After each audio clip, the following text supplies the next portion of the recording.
This week, I'm most excited about the Scorpio full moon, mostly because usually a Scorpio full moon can feel very heavy or it's not the most exciting thing to interpret because it's just very intense. But I'm reading it this week much more as an opportunity for us to be able to hold our shadow for the first time because we have enough resources. Leading up to that full moon on Friday, we have a incredible social opportunity on Tuesday with a grand air trine forming.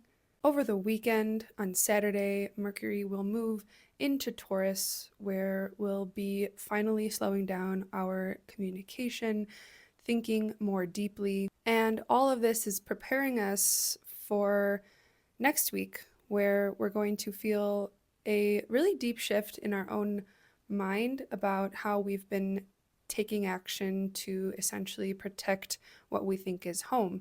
And the spoiler alert is that by next week, we're going to feel like we need to do things very, very differently. But for this week, that's what I'm going to talk about: the full moon in Scorpio on Friday, the grand air trine that's happening on Tuesday, and of course, Mercury moving into Taurus on Saturday. So let's hop into it. Tuesday, April 28th, by 4 p.m., we will have this grand air trine fully perfect. This is EST. This grand air trine consists of 3 trines happening essentially, which starts earlier in the day with Venus making a trine to Pluto at around noon, and then the moon coming to exactly trine both Pluto and Venus later, closer to around 3 p.m. We have Venus in the sign of Gemini, the moon passing through Libra, and Pluto in Aquarius. These are the 3 air signs of the zodiac. The moon passing through Libra will gesture towards a personal sense of beauty, something intimate that we are focused on in our personal relationships. Venus in Gemini will focus us into our personal curiosity, something that we are uniquely focused on, some data that we are interested. This is very energetic, almost ADHD, very flirty energy. And then, of course, Pluto in Aquarius is all about the deepest, darkest transformation of our minds, of the groups that we are in. Libra's about one-on-one. Gemini is about your side eye, who your peers essentially, and then Aquarius is the larger group context with which you are in. So this air sign trine is all about a big social opportunity that's happening on this day, Tuesday. So this trine consists of 3 separate opportunities. The first here being a waxing trine between Venus and Pluto, which has everything to do with our personal subjective values, our curiosities, what we are interested in, what we want to talk about, and how that is giving us an opportunity or flowing very harmoniously with some changes that are happening in our larger social sphere.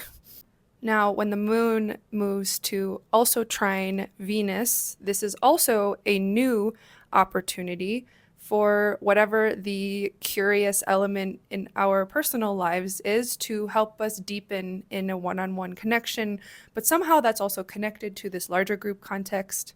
The final trine between the moon and Pluto is a much more well-developed opportunity because this is what's called a waning trine or last quarter trine, and essentially this is a very well-established opportunity that we have in a social group that will allow us to deepen in one specific relationship or our own very, very personal sense of balance and beauty. Let's move on to this full moon in Scorpio on Friday. There's 3 main things I want to talk about for this full moon. The first, of course, being the sign of Scorpio itself, the shadow, the depth. The second being the importance of Mars in this time, our will and our action. The third being Mercury in a conjunction to Chiron at the same place as the previous new moon was. So as I said, I'm seeing this full moon as the reflection that we finally have the capacity to hold our full shadow, our full darkness, because we have the resources to do so. In this case, our darkness is also our power. So we're also having the capacity to hold our own power, our own deepest soul power, if you will. I'm getting this because the moon in Scorpio is that place of the shadow and our power. And that is where we are getting a full illumination from the sun in Taurus. The sun in Taurus is where we are fully creatively resourced through our joy, through our actions. So our creative resources are essentially illuminating our deepest power, which so often can come up as shadow, as betrayal, as trust issues. But at the same time, it can come up as the opportunity to trust a situation, to trust someone, to see the depths, to be able to hold yourself in a difficult situation and recognize that you can. So regardless of if you're feeling empowered or disempowered at this full moon, I want to suggest that you have more resources to hold you than you might think you do. And I'm saying this because if you follow the rulerships down, your shadow and your resources right now are all coming from the same source, which is your will, which is Mars in Aries. So the sun and the moon here kind of have two different branches that follow into the full moon. So it's going to feel like where we might have two opposite things going on, but if we dig really deep, we can actually immediately understand that all that matters is how we're thinking and what we're doing. And that is the determiner of whether or not we're going to feel resourced or not at this full moon. The way I'm reading this, Sun in Taurus being ruled by Venus in Gemini is essentially pointing to the fact that our resource is incredibly subjective. Both the Sun and Venus are inner planets in these also inner signs of Taurus and Gemini. Your resource is very subjective. It's about who you are. It's about what you love and what your values are. Whereas the Scorpio moon is ruled by Pluto in Aquarius, which is ruled by Uranus, which is now in Gemini as well. Pluto and Uranus are far out generational planets, which means your shadow, whatever content is coming up that's more dark, that's collectively influenced. So that means that this is a part of your life that's much less intimate in a way, or it's stemming from larger group associations and larger power structures that, yes, you are undoubtedly a part of, but these are not ultimately as subjective as, let's say, your personal values or what you really love to do, how you really love to feel. But again, that Uranus and Gemini and the Venus and Gemini are both ruled by Mercury in Aries right now, which is the first level rulership of both the sun and the moon, which essentially to me means it is how you know how to speak your impulsive truth in the present moment. And the thing is that Mercury in Aries itself is stemming from Mars in Aries, which is you acting on your truth in that present moment. Now, the final thing here is truly that Mercury is conjunct Chiron at this point, this same Mercury that I'm talking about. Chiron is about healing, and in Aries, this is about a wounded sense of self. This is about an existential type of woundedness where you don't even understand or believe or feel worthy of existence. This is a deep lack of confidence. This is a deep, just again, existential uncertainty of being, an existential woundedness. And I think we've done so much to heal that. The new moon in Aries that begot this full moon was also conjunct this Chiron. So this whole cycle is very much so about healing this wounded sense of self in the way that I see it, because it wasn't a new phase to the new moon. We are already in a new phase to this wounded sense of self. We're not feeling victimized by it anymore. We are actively healing it with every move we make. We are seeing ourselves as capable of healing ourselves. And that is Chiron. Chiron is the healed healer in the larger sense, which is all to say whatever shadow content is coming up at this full moon. Firstly, you have the resource to hold it. And secondly, it is about your own personal healing, your sense of self, your sense of existential identity. You're allowing yourself to exist right here, right now. You seeing reality clearly. Aries isn't really about your worth. It's about you seeing the fact that you are here and that's enough. You don't have to go into an over-intellectualization of your worthiness. This is just truly seeing it for what it is. Before I move on, I'm going to talk about Mars as it's approaching a square to Jupiter at the end of this video, and I find that is really, really important as background context to what's going on. The square isn't tight enough just yet for me to make it a big deal at the full moon.